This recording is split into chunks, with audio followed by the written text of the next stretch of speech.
in the middle. Darrell Wallace Jr. gets caught up. The big one happens just as they go through the tri-oval. Back up into the wall hard, Brendan Poole. Eric Almirola caught up in this in the 98. The caution comes out. Pointing here, guys. Chris Buescher, the point leader. Back up here today. Caught up in this incident. See Brendan Gaughan in the middle there.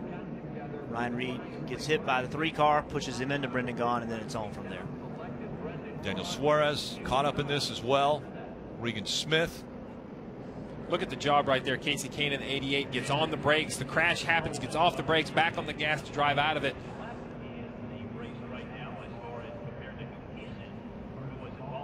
That's bump drafting. That's what happens. The 3 gets into the back of the car in front of him, turns him, and then with 2 and 3 wide, there's just no. So you see right here, the 3 is pushing the 16, trying to help him. He doesn't want to spin this car out. He's trying to help him, push him towards the front. He gets a little to the right rear, causing the 16 to turn left. It hits the 62, which picks up the 6. And then as they come back up the racetrack, there's nowhere for these guys to go. You see the damage, the cars all over the racetrack has forced NASCAR to put the red flag out, stop the field here on the front stretch while they do cleanup. You see the 6 spins to the inside. The 60 has nowhere to go. Really, and look, as the 52 and the 6 spin to the left, this is that new pavement area down into turn 1 that Daytona has added for this race right here. And then the 42, this is still a big, heavy impact. He comes back across the track, up the banking, and you see that soft wall, the give of that soft wall. That is a heavy impact, but I assure you the impact is deadened some by the side. Still a wall, but the soft wall definitely absorbs some of that impact. At speed.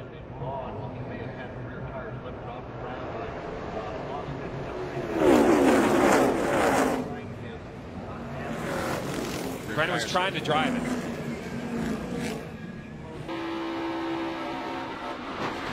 Down.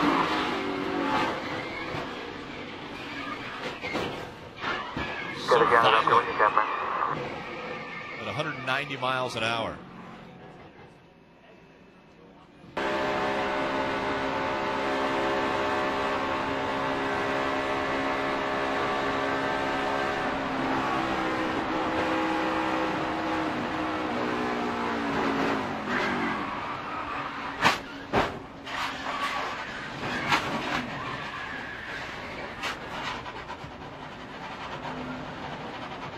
Here comes the second line. Elliott. Brian Scott's in his mirror just looking. He's going to have to go right, go left. Whatever lines build momentum, he's got to slow it down by trying to get in front of him. And now up against the wall. He gets into the wall. Brian Scott trying to block into the wall. He goes. The caution comes out again. On the outside, Elliott's getting a big push. Brian tries to go in front and block, and Elliott's already there. He did what he needed to do. He just did it too late. The move was made too late to try to put the block on. Once they get that far up, you just got to hold your spot and take your punishment. Once again, Casey Kane. Casey Kane has worked his way through the accident, but you're absolutely right, Jeff.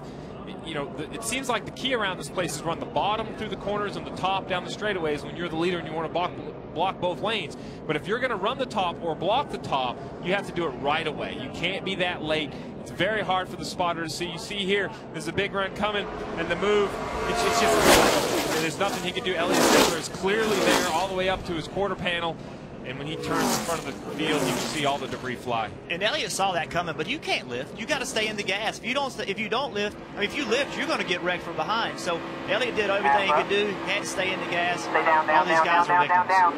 Keep coming, yellows out. As Jones' perspective, he got hit by Joey Logano. But you know, only this kind of racing do you have to block like that. This is a product of this racing. Now, Brian Scott, this is his responsibility. We know that's how this racing is. We know you have to block if you're going to try to win, but you got to do it at the right time. He just made a mistake. It was an aggressive move in an effort to win the race. Obviously, his mistake. Had he pulled it off and done it a little bit earlier, he did the right thing. He just didn't move quick enough.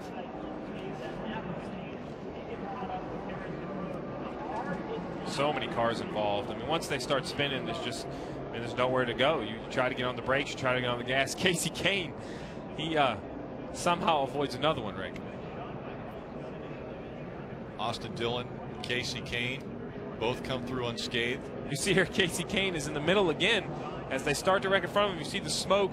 He gets a little bit into the zero car, gets on the brakes, but then right on the gas again. That's 2 major wrecks that he somehow worked his way through the middle of. This gets him back on the lead lap. He was the free pass in this thing. You know, that's why these speedway races are never open.